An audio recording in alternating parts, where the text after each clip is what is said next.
বড় ফ্যামিলিতে থাকার মজাটাই আসলে অন্যরকম।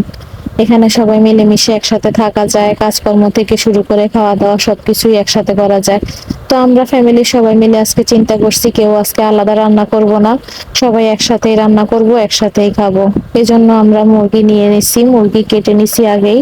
এগুলো এখন ধুয়ে পরিষ্কার করে নিতেছি। ধুয়ে পরিষ্কার করে নিয়ে আমরা চুলায় চলে আসছি। চুলায় এসে আমরা কড়াই বসিয়ে দিছি, কড়াইতে তেল দিয়ে দিছি। তেলগুলো গরম হইতে হইতে আমরা পাতিলের মধ্যে পরিষ্কার করা মুরগিগুলোকে একটু লবণ হলুদ দিয়ে মেখে নিছি। মেখে নিয়ে আমরা তেল গরম হয়েছে তেলে দিয়ে দিতেছি। তেলের মধ্যে রেখে আমরা এগুলোকে একটু ভেজে নিব, যেহেতু এগুলো পোল্ট্রি মুরগি। তো আমরা বাইরের চুলায় মুরগি ভাজা বসিয়ে দিয়ে চলে আসলাম এখন ঘরে গ্যাসের চুলায়। আমরা এখানে ডিম ভুনা করব। ডিমগুলোকে আমরা আগেই সিদ্ধ করে ছুলে রাখছিলাম। তো এখানে এখন একটু হালকা হলুদ দিয়ে তেলের মধ্যে একটু ভেজে নিব।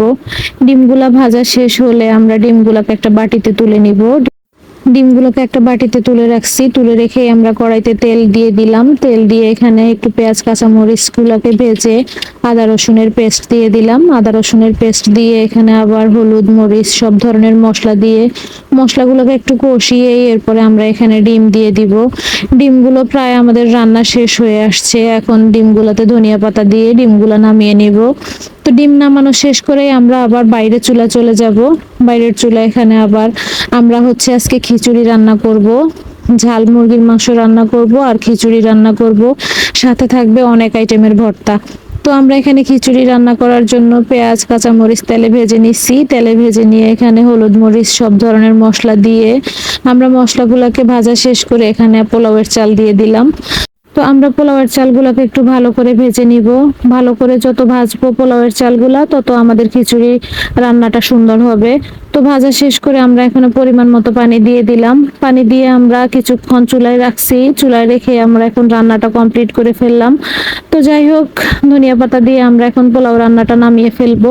নামিয়ে ফেলে আমরা আস্তে আস্তে টেবিলে সব ধরনের খাবার পরিবেশন করব। দেখেন আমরা এখানে 6 আইটেমের ভর্তা বানাইছি। তো আমাদের গাছে আবার লেবু হয়েছে, বাজার থেকে আর লেবু কিনি নাই, এখান থেকে লেবু পেড়ে নিতেছি। লেবু পাড়া শেষ করেই হচ্ছে আমরা টেবিলে খাবার নিয়ে আসতেছি আস্তে আস্তে। তো সব ধরনের খাবার টেবিলে নিয়ে এসে এরপরে সবাইকে আস্তে আস্তে খাবার দিয়ে দিব। আগে আমাদের ফ্যামিলির ছেলে মানুষদেরকে খাওয়াবো আমরা সবাই। ছেলে মানুষদেরকে খাওয়ানো শেষ করে এরপরে আমরা মেয়েরা বসবো। তো আমাদের ছেলে মানুষদের সাথে সাথে আবার আমাদের বাচ্চাদেরকেও আমরা দিয়ে দিচ্ছি। তো বাচ্চাদের খাওয়া শেষ করে আমরা মেয়েরা বসছি এখন। আমাদের মেয়েদের খাওয়া প্রায় শেষ। তো ভিডিওটা আর বেশি বড় করব না। সবাই ভালো থাকবেন, সুস্থ থাকবেন আর আমাদের জন্য দোয়া করবেন। আমাদের ভিডিও যদি ভালো লেগে থাকে তাহলে আমাদের চ্যানেলটি সাবস্ক্রাইব করবেন। আর যদি বেশি ভালো লেগে থাকে তাহলে পাশে থাকা বেল আইকনটি অন করে দিবেন, যেন আমি নতুন কোনো ভিডিও আপলোড দিলে সাথে সাথে আপনাদের কাছে নোটিফিকেশন চলে যায়। তো সবাই ভালো থাকবেন, সুস্থ থাকবেন। আজকের মতো এখানে বিদায়। আল্লাহ হাফেজ।